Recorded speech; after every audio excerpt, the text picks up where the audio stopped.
Parte 4. Escolhas, os erros de Bernoulli. O capítulo começa com uma citação. O agente da teoria econômica é racional e egoísta, e seus gostos não mudam. Essa é uma frase de Bruno Frey. Em seguida ele fala do economista comportamental Richard Thaler, que define dois tipos de pessoas, os econs e os humanos. Os humanos são as pessoas normais, elas possuem um sistema 1 e por isso elas são influenciadas pelo meio, ao contrário dos econs. Eles tentam isolar o sistema 1 e agir apenas com o sistema 2. Eles pensam, calculam antes de tomar decisões, e são decisões de longo prazo, embasadas em estudos, em fundamentos matemáticos ou contábeis. Daniel Kahneman e Amos decidiram pesquisar sobre a tomada de decisão, o que estava na cabeça das pessoas, quais eram as regras que governavam as escolhas entre apostas simples e coisas seguras. Logo de início, ele alerta que até mesmo resultados ostensivamente seguros são incertos. Exemplo simples que ele dá é a compra de um apartamento. Ninguém te garante quem vai ser o seu vizinho, se esse prédio não vai cair no futuro, se você não vai vender esse apartamento por um valor mais baixo. Os estudos de tomada de decisão eles eram baseados na teoria da utilidade esperada. Essa teoria é uma lógica de escolha baseada em regras elementares, que são axiomas, e racionalidade. É utilizada até hoje e a de Daniel Kahneman é bem parecida. O exemplo é que se você prefere uma maçã do que uma banana, você prefere a chance de 10% de ganhar uma maçã do que a chance de 10% de ganhar uma banana. A teoria da utilidade esperada, ela tem um papel duplo. Ela é lógica, que prescreve como as decisões devem ser tomadas, e ela descreve como o homem age. O estudo a respeito da tomada de decisão de Daniel não estavam preocupados em ver a opção mais vantajosa, eles estavam interessados apenas em perceber qual era o senso comum. Era um estudo psicológico, era apenas entender o comportamento das pessoas. A principal diferença desse estudo para a teoria da utilidade esperada é que ele era puramente descritivo e seu objetivo era documentar e explicar violações sistemáticas dos axiomas de racionalidade, ou seja, eles estavam procurando falhas na teoria. O estudo durou 5 anos e foram coletados diversos dados a respeito da tomada de risco. A principal consequência disso é que muitos desses dados eles entravam em contradição com a teoria da utilidade esperada. Baseado na teoria da utilidade esperada, consertando por esses 5 anos de pesquisa de dados coletados, então Daniel Kahneman e Amos formularam a teoria da perspectiva. Ela é baseada na psicofísica, que é uma sub-área da psicologia. Ele cita como um psicólogo de referência Fechner, que é um alemão, e ele explica rapidamente que existem duas situações, uma situação objetiva, que ele cita, por exemplo, a quantidade de luz emitida, e uma situação subjetiva que está condicionada à quantidade de luz emitida, é a quantidade de brilho que eu espero receber. Uma observação de que essa relação ela é logarítmica, ela coloca tudo em porcentagem.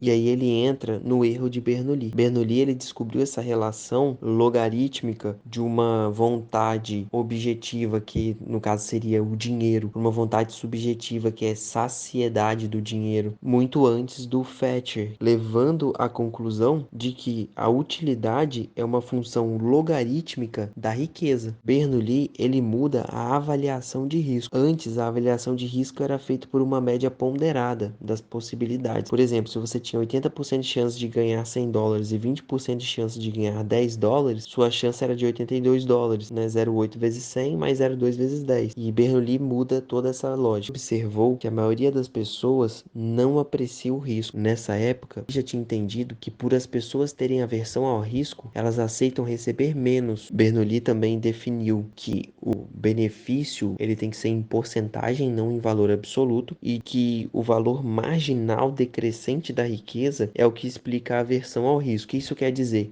Valor marginal é que quanto mais dinheiro você tem, menos você quer se expor ao risco, porque o seu ganho não é tão significativo. 1 milhão para quem não tem nada é muita coisa. 1 milhão para quem tem 100 milhões é muito pouco. O conceito de utilidade marginal, ele está na raiz da economia austríaca. Bernoulli também conseguiu explicar por que gente pobre compra seguro e por que gente rica vende seguro. O rico, ele não não sofre muito ao perder R$ 1 milhão, por exemplo. Então ele vende o seguro para o pobre. Para o pobre, perder 1 milhão é a ruína, é o risco de cauda, ele não pode correr esse risco, então ele está feliz também em comprar esse seguro. Uma observação é que Bernoulli tem mais de 300 anos, e até hoje as suas teorias de economia e de tomada de risco são válidas. Uma falha muito importante no teorema de Bernoulli é que ele não considera o referencial, e aí é dado um exemplo. Pedro e Maria, hoje eles têm 5 milhões, só que ontem Pedro tinha 9 e Maria tinha 1. Os dois estão na mesma qualidade de felicidade? Lógico que não. Pedro tá triste pra caramba, porque ele tinha 9 e agora ele tá com 5. Então, o seu referencial é muito importante. Não basta o seu valor absoluto. É preciso saber de onde você está partindo. Daniel Kahneman questiona por que essa teoria durou 300 anos e ninguém questionou. Ele chega à conclusão que as pessoas elas tendem a seguir uma teoria e depois não criticam ela, pensam que eles estão errados e todos os outros especialistas estão certos. Termina o capítulo dizendo: desacreditar é um trabalho árduo e o sistema 2 se cansa facilmente. Um bônus do capítulo é que pessoas normais são aversas ao risco. Porém, quando as pessoas estão pressionadas por uma situação em que não há saída positiva, essa pessoa coloca tudo em risco. Por exemplo, um general, quando ele está em uma situação de batalha em que nenhuma alternativa